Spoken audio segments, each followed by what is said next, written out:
Hi everyone, and welcome to part 2 on our episode of This Is Us. If you missed part 1, you can go back and listen to it from last week. I still have my guest, Alyssa Theobald, and so we're going to get right into it. I'm going to play a little clip from last week with the synopsis and introduction, but other than that, it's all new and enjoy.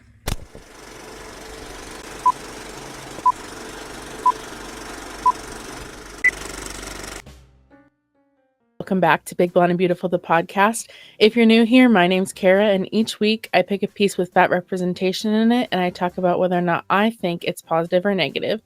This week, we're going to be talking about the series This Is Us. But before we get into that, I have my guest with me today, Alyssa Theobald. I should have asked before. Theobald? No, you did it perfect. So Alyssa is one of the 3 hosts of the Fab Fatties podcast. She's also a content creator herself, focusing on candidly navigating the world as a fat woman. She uses her platform to talk about things from the toxicity of diet culture to the importance of taking up space. And I'm very excited to have you here, so thank you.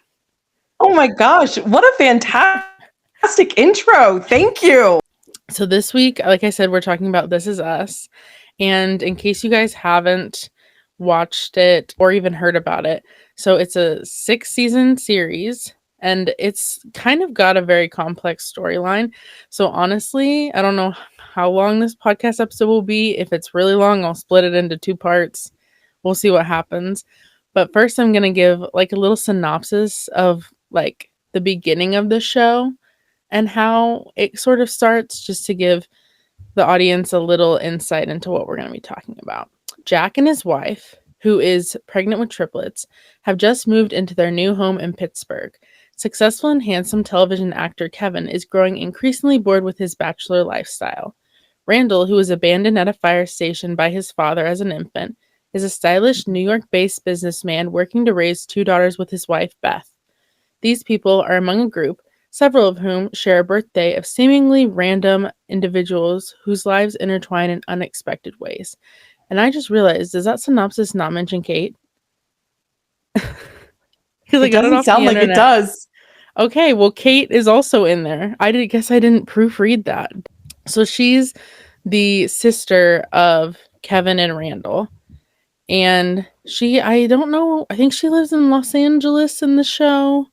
I'm not sure if she moves or anything, but I'm pretty sure she lives in LA because she lives close to Kevin, who's her twin brother. Mm-hmm. She goes through a lot of different things with like being single and being fat and just like living life as a fat person. Big topic, which I'm assuming you didn't get this far in the series. Do you know about Kate's like abusive boyfriend in like her early 20s? Okay, yes, but I think this is where I dropped off. Yeah. So I think I like heard some like rumblings of it, and then I didn't continue forward. Mm-hmm. Well, it's a doozy. You guys are out of Nevermind.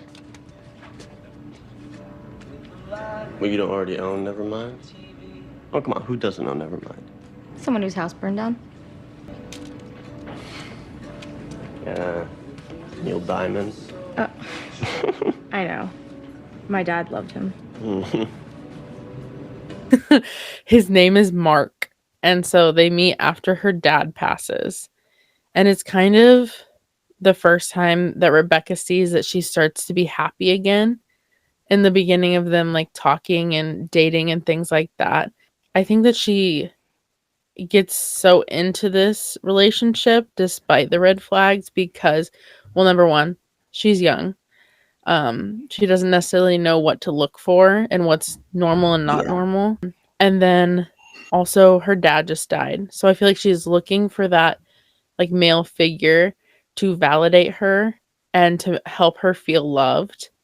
And so that's another big reason. And then I think the third reason would be because of her weight and her appearance. Because I feel like a lot of plus size and fat people think like when they have someone, oh, if I let this go, I might never find anyone again. Yes. And I feel like that allows them to stay in relationships that some abusive and some just like that aren't right for them.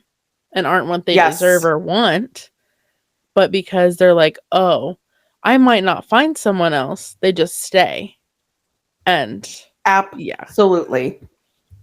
I have had a lot of fat folks, plus size folks share those similar thoughts and feelings. Mhm. But I 100% received messaging growing up being like, keep them, like, don't lose them. Like, if Yeah. someone's crazy enough to love you, like, make sure you hold on to them.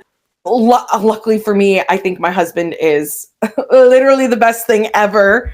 I love that. And I could not be more lucky. But I absolutely have friends who have gone through divorces for the exact reason of, Mhm. you know, they received a message, and as they learned to love themselves, they said, I want better for myself. I want someone who's going to actually, you know, speak my love language. I've been told by people, by loved ones, that I should lower my standards. And I'm like, Ooh, hell no, because I've seen what fat women in my life have gone through with the men that they've decided to lower their standards for. I would rather be single with all my cats. I do not want that. there you go. No, I love that. I love that you're holding your value and you're saying, absolutely not. Yeah. That's one thing, no matter what mental space I've been in, I feel like I've really held on to, is I'm like, I will just be single and that will be okay. And, you know, if I happen to find someone who like uplifts me and we're a good partnership, then great. But if I don't, then it's also okay. And I'm not going to lower my standards just to have someone that I can come home to at night. Because what if because that's probably going to be worse than just coming home to myself. Yes. That's something I've always, and I feel like felt very strong about. And I feel like I would hope more people feel that way, because I'm like, being single, honestly, it's really not that bad. It's not. No. So, No. and I feel like, yeah, people just are scared of that loneliness. She has Mark, and he is a piece of work. I'll say that. He body shames her a lot. All right, you want me to go? I will go. Thank you. Okay. Okay. Ooh. You sure you want that? Well, I just know how hard you've been working on your diet, so I'm just trying to be supportive, that's all. Because, I think you look amazing. Maybe. And he does a lot of, like, shaming her for the food that she eats, but he does it under the pretense of, like, I love you, and I'm just helping you. And I feel like not just in romantic relationships, but I feel like that happens a lot in just any relationship. Like, people are like, I'm doing this because I love you. And I'm like, are you though? Like, I think that you think that, but in reality, no. That's not, no. They truly do think that that's being helpful and being caring. Do you think? I do. And I've talked about this in my own recovery and my own journey of, like, I think some of the dialogue from my parents is like, you're mad at us, you're mad. And I'm like, no, like, I understand that you were doing what you thought was best with the information you had available to you. Mm-hmm. I can see that. I can see that you were a victim to the same things that you made me a victim to. Yeah. Like, I know that my grandmother said hurtful and harmful things around food to my mom, which ingrained this belief in which she passed down to me. So I think I can simultaneously have sympathy to say, that stinks that you also experienced this, and to also be like, yeah, I am sad for me that I had to go through that.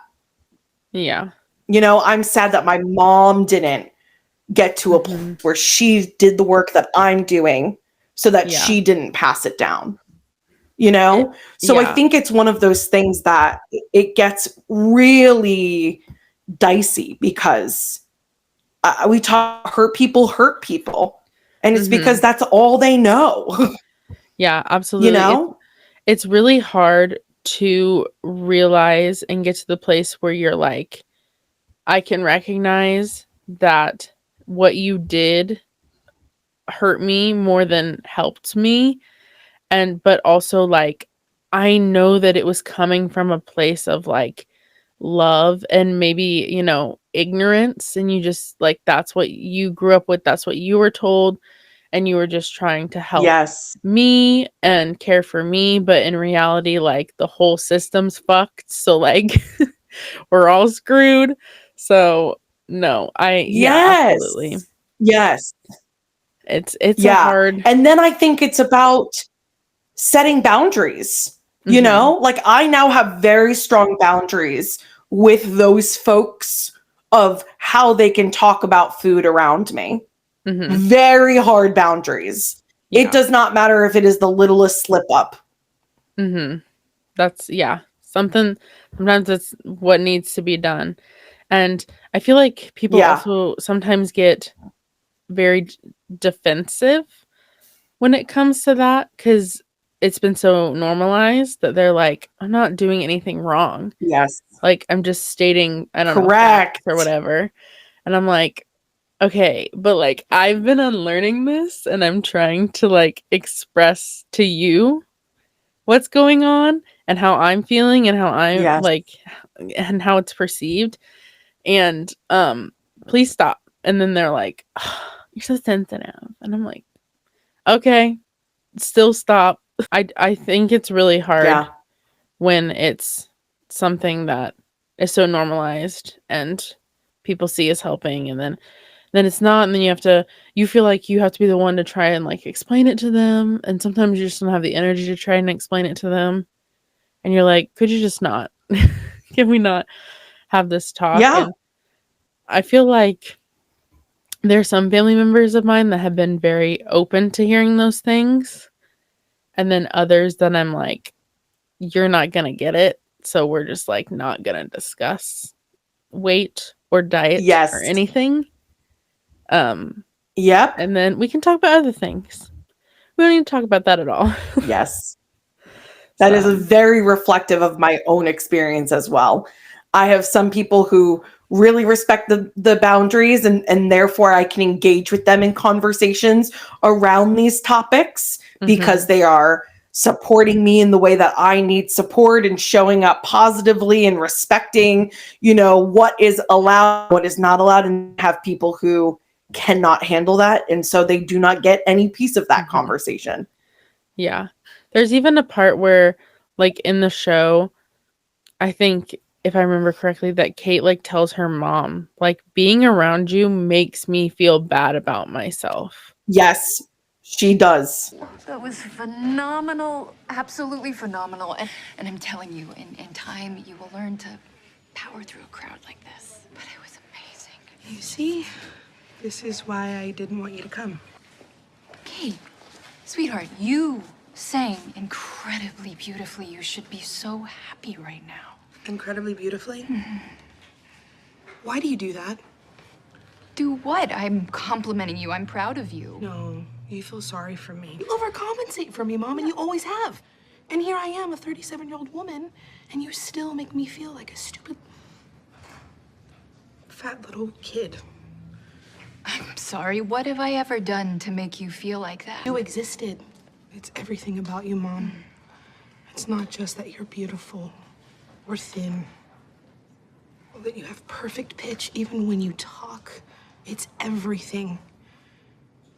And you wanted a daughter like you, and I was never gonna be you. No, I never wanted you to be like me, Kate. No, you wanted me to be the you that you never became.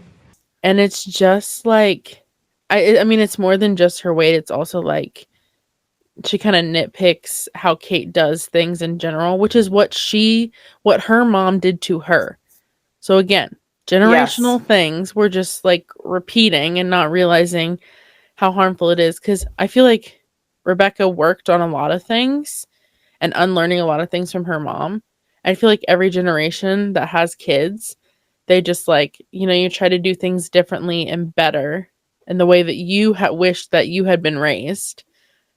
And sometimes things are good and sometimes things fall through the cracks, or, you go too far the other direction.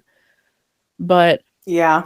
again, I think Rebecca was doing it out of love, but she didn't know any other way to do it. And she also, again, had never been in a fat body. And so she didn't understand that part of Kate's world and how it already made her feel. She only understood her feelings about it. And so it was like, I really liked seeing their relationship evolve, because I feel like that season 4 episode at the pool really showed their progression from like season 1, where Kate is so anxious around her mom. Like, they have such a tumultuous relationship. Pretty much anything either one of them says turns into like a fight or is just like passive aggressive. And then they get to that point where like, I feel like they see each other for who they are, flaws and all. And they're like, I don't need to change you. I don't need to fix you. We're not broken. We're just different. We have different experiences. Yeah. And that's okay. And I think that honestly, probably one of my favorite things in the show was seeing Rebecca and Kate like figure out how to coexist and love each other. And like, yeah, I really liked that. Yes. And then it is. I also have in my notes the man of the hour, Toby. Toby! Which I forgot to mention that they meet in season 1. So they meet at the like weight loss group. Coffee. Hi. Oi. These people hate me. You kind of crossed the line. Yeah. You left. That's because I live across the line. Okay. Toby. Kate. Nice to meet you. So, you want to be fat friends? Sure. But I'm gonna lose the weight. I'm probably not. Well, okay.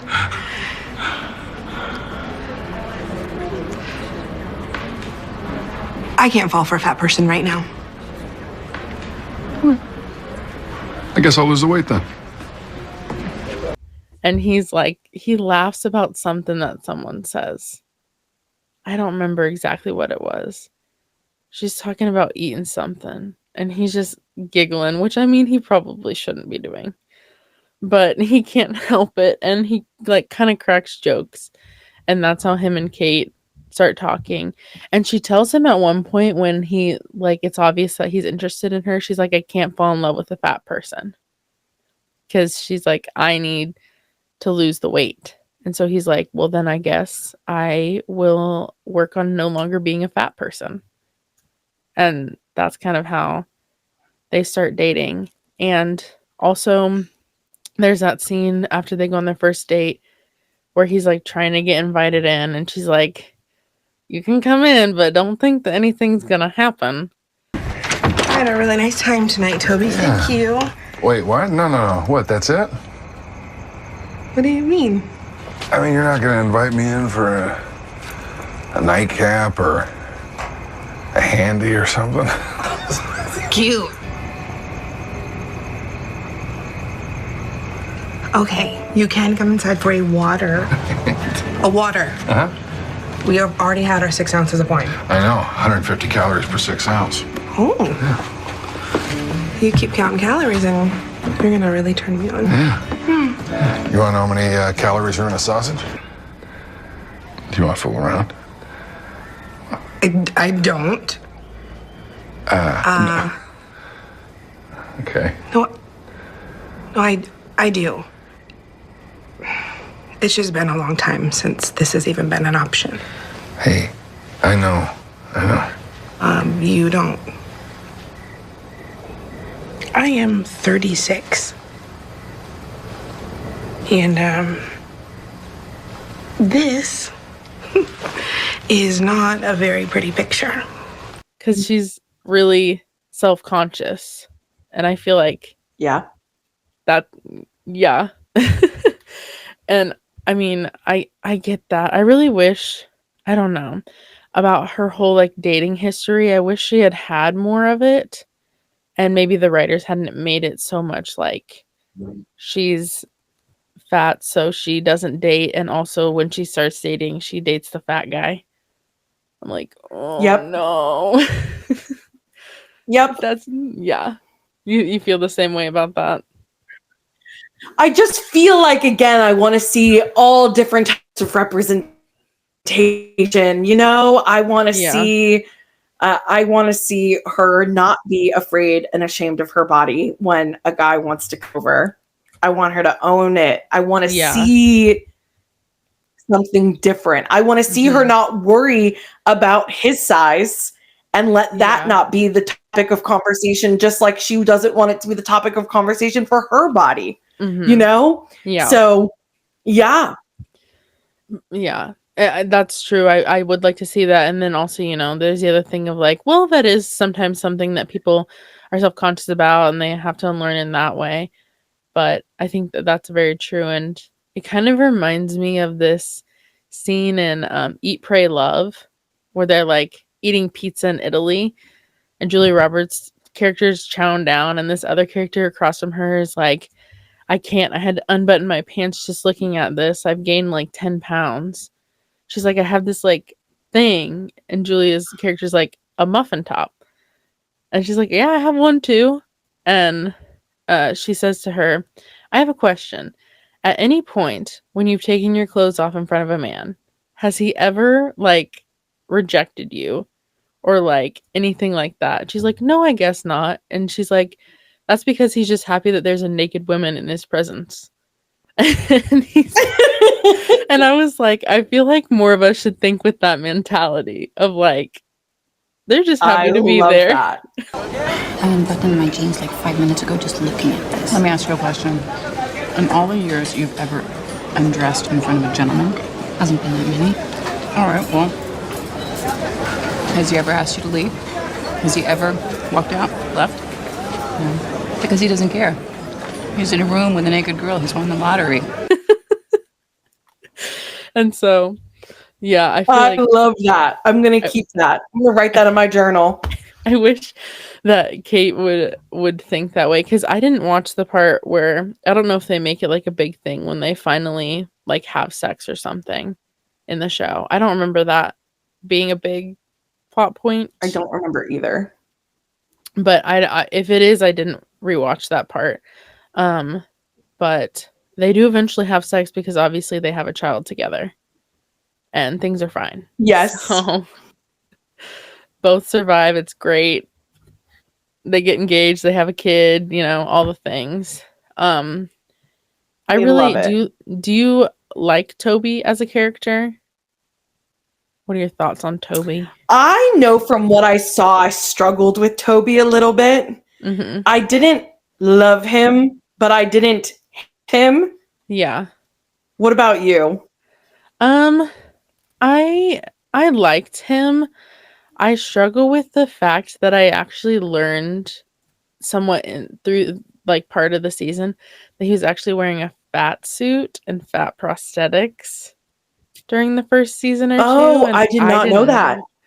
And I'm not sure how I feel about that. Also, the character who plays like young adult Kate also wore fat prosthetics for part of the show. Okay, so this became a really hot topic in the theater industry. Mm-hmm. And there was a high-level production doing Beauty and the Beast who put oh god, I can't remember. It's Gaston's sidekick. LeFou. I don't remember his name. LeFou. Thank you, LeFou. They put LeFou in a fat suit for this show. And people were up in arms in the fat community about this. And I took a step back and I said, I want to learn, I want to hear why. Yeah. And what I learned that people were upset about the fat suit is because they were making the character fat so that we could make fun of him. Like, he's a fat, funny character. They often will make like the funny character fat. We see it in different movies and shows, and I mean, Disney, you know? So I'm like, oh, okay, interesting. And it had nothing to do with the plot. And I said, uh-huh. So then I reached out to, I was running a theater program, and I loved our costume designer, Sophie Karlik, and sat down with Sophie and I said, can you talk to me about this from a costume designer standpoint? Like, how do you feel about fat suits? And she goes, I don't want to use a fat suit ever unless it has to do with the plot. So we were doing Mean Girls at the time, and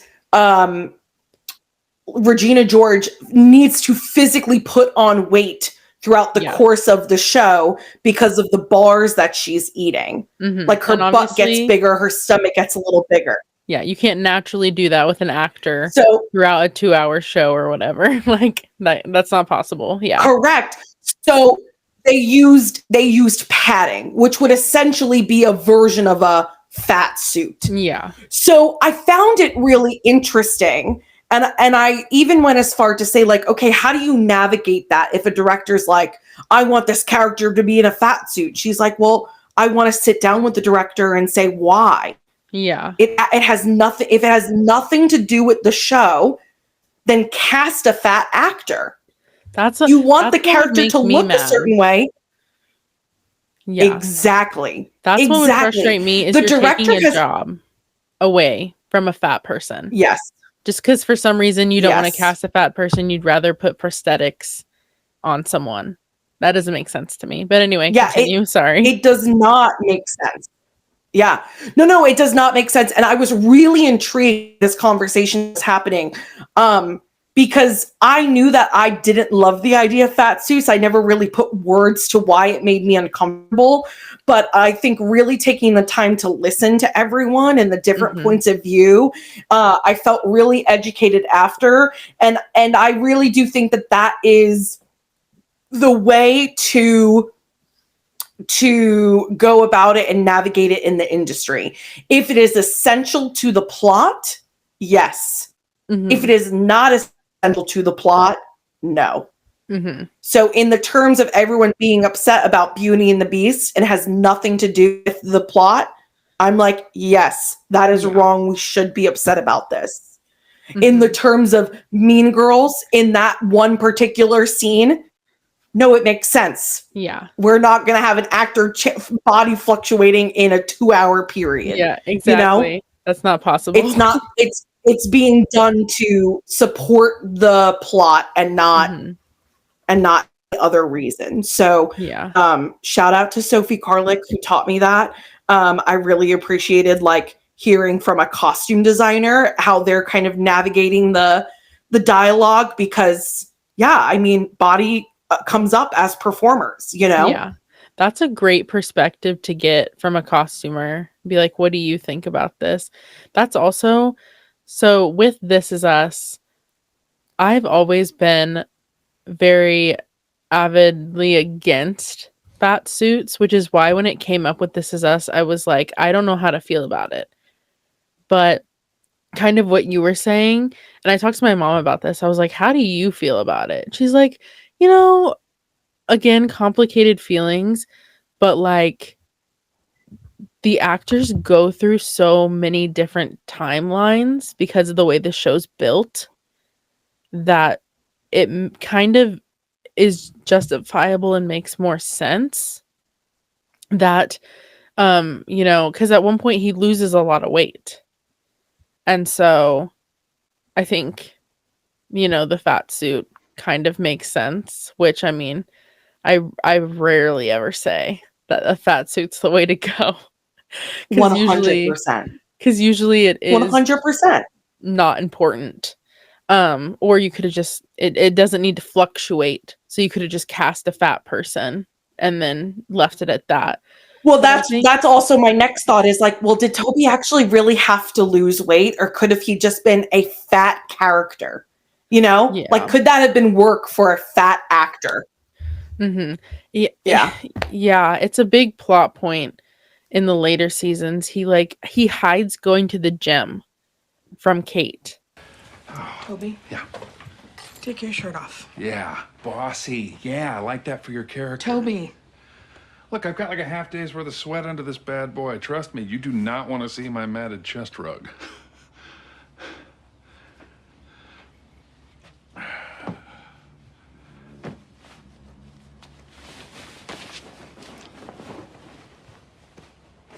Holy crap. Like, I knew that you lost weight, but I guess I just haven't seen you fully undressed. A new mom's dress has me up, what, 10 pounds?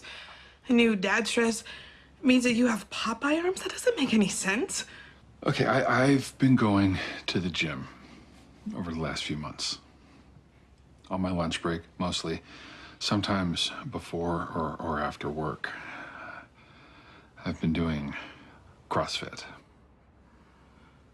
Why didn't you tell me? Because you were being this rock star mom, and I didn't want to make you feel bad for not having the energy to go to the gym or stick to a diet right now. Or look, Kate, I had a heart attack at age 38. And with Jack, his life is going to be challenging enough. He doesn't need to have a dad who's going to drop dead one day trying to teach him how to tie his shoes. Oh, like his mom might. Because she's just had the baby and he's worried that it'll make her feel insecure. And he's like, at least the way he justifies it, he's like, you're such a good mom and you're doing so much and you just had a kid and I didn't want you to like feel some type of way about the fact that I was going to the gym. And also he had a heart attack, and which, I mean, another classic fat guy trope. I feel like every single fat man in a like series like this has to have a heart attack at some point. It has to happen. I think it must be like in their contract. Must have heart attack. Okay, got it. I'm like, okay. But oh man. He just like, so he does this and then but he's telling her about the reasoning with the heart attack and she's like, "Oh, so it's okay for like me to be fat and have a heart attack and die." And I'm like, I don't know. There's a lot of, I don't know if I would have gone about it the way that Toby did. But again, like you're saying, did he have to lose weight? I don't think it was necessary. I think for some reason, maybe it's because my brother is a gym rat. Whenever guys become gym rats, I feel like their personality becomes like kind of insufferable. And I'm like, there's gotta be a way that you enjoy the gym without making it your entire personality. Like there is starting to be more of a dialogue around like gym bros and eating disorders. Because it is very disordered behavior. My brother has a friend who was always bigger, and he decided one day, he's like, I just want to see what I would look like thinner. But the way he went about it was so unhealthy. And I didn't want to get too into it because I'm like, also it's, you know, it's your decision. And I was like, I'm not going to change his mind. But I was like, why do you feel the need to be that like that? Are you sure that that's, you know, healthy for your body to go through? Want. Yeah. And why are you doing it? Are you doing it for yourself, or are you doing it because, you know, the world is telling you need to look a certain way? So it's like, absolutely. 1,000% gym bros eating, like it's definitely disordered. It's bad. And it's kind of an addiction too, I feel like, in a way. 100%. And so I'm just like 100%. I don't know. There's a healthy way to go to the gym and to move your body. Yeah, and you can be interested in the gym. You can find it interesting or whatever. But when it becomes your entire personality, I'm just like, Okay, there are other 100%. things. And that happens with Toby. He, like, gets very into it, and, like, he's doing, like, cross-training? Is that what it's called? Can't remember. But something like that. And CrossFit? CrossFit, that's what it is. And, yeah, he just gets There we go. he gets so into it, and it's all he talks about, and he has this, like, group chat because he can't talk to Kate about it because she doesn't wanna talk to I don't wanna talk about it, she doesn't wanna talk about it, it's boring. But Yeah.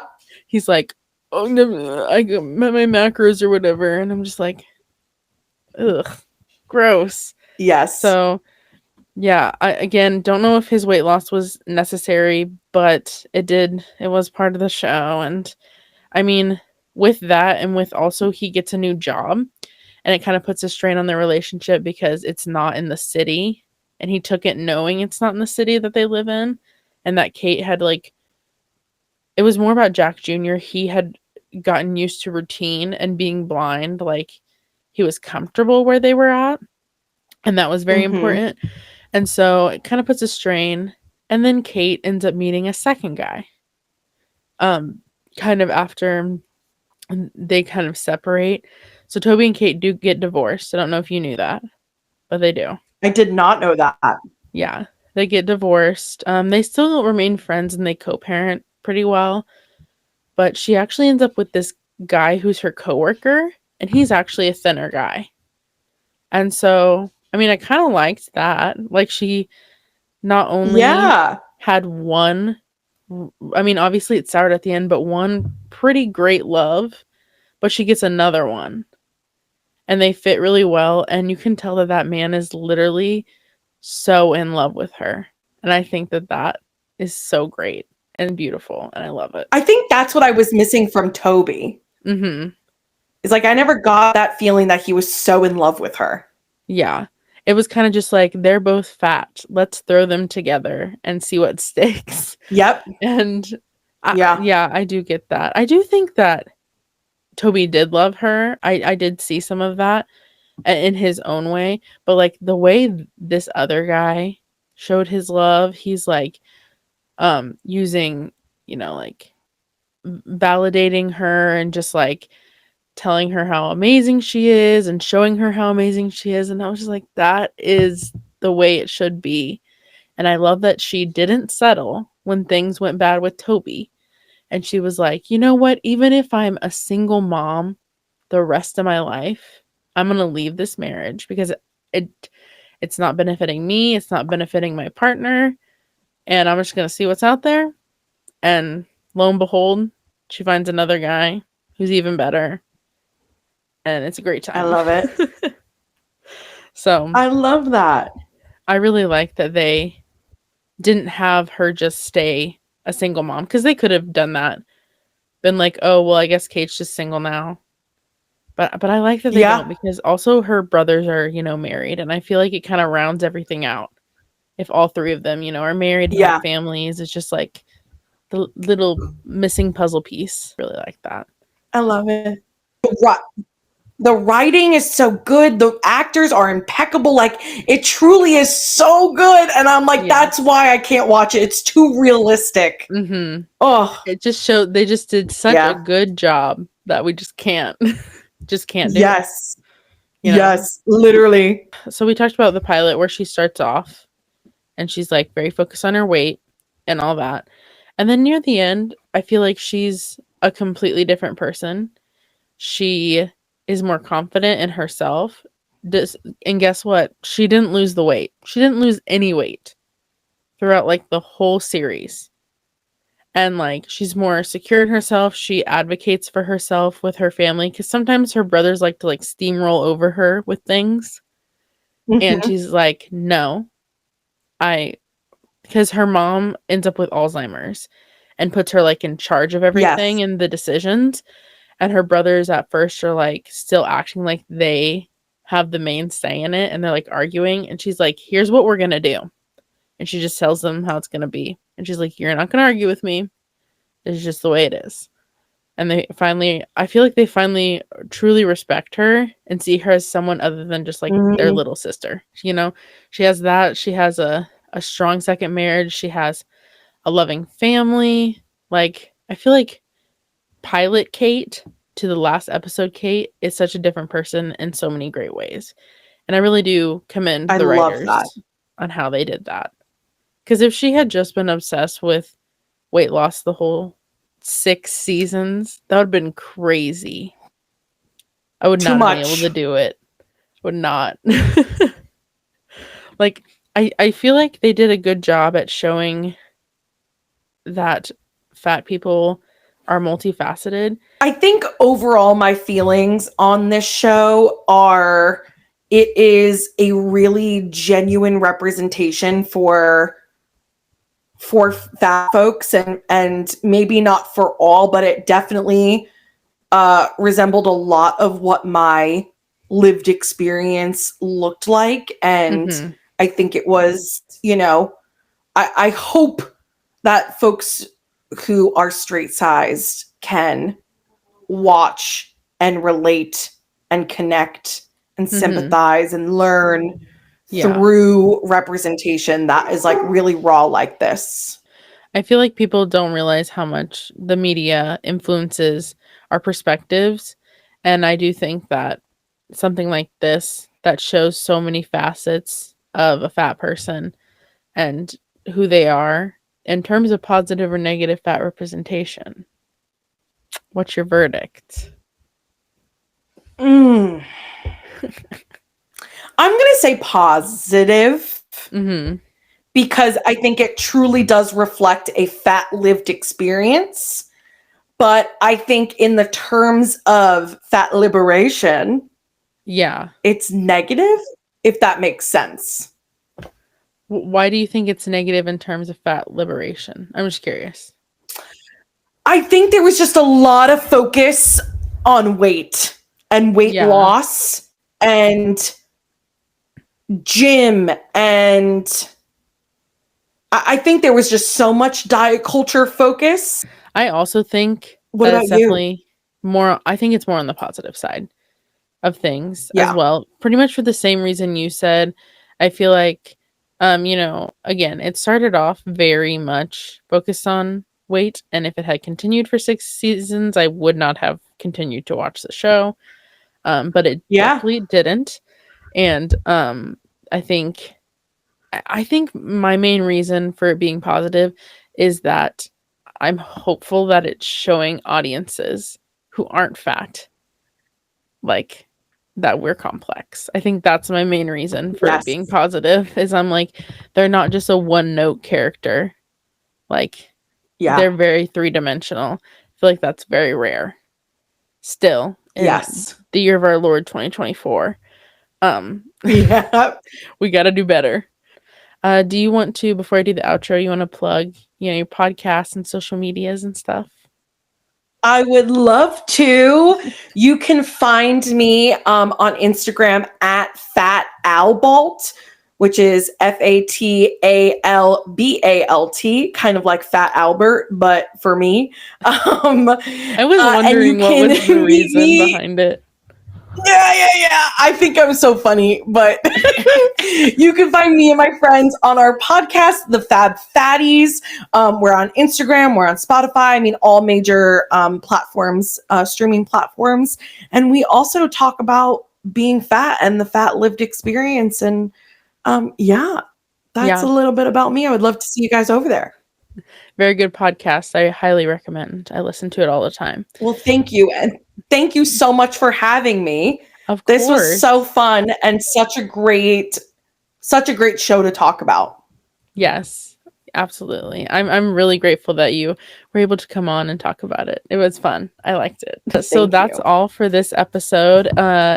Please rate us 5 stars. You can leave comments. I will try and respond to them. You can also follow the podcast on TikTok at bbb.thepodcast and Instagram at bbb.podcast. You can follow me on all social media at Carolina Howie.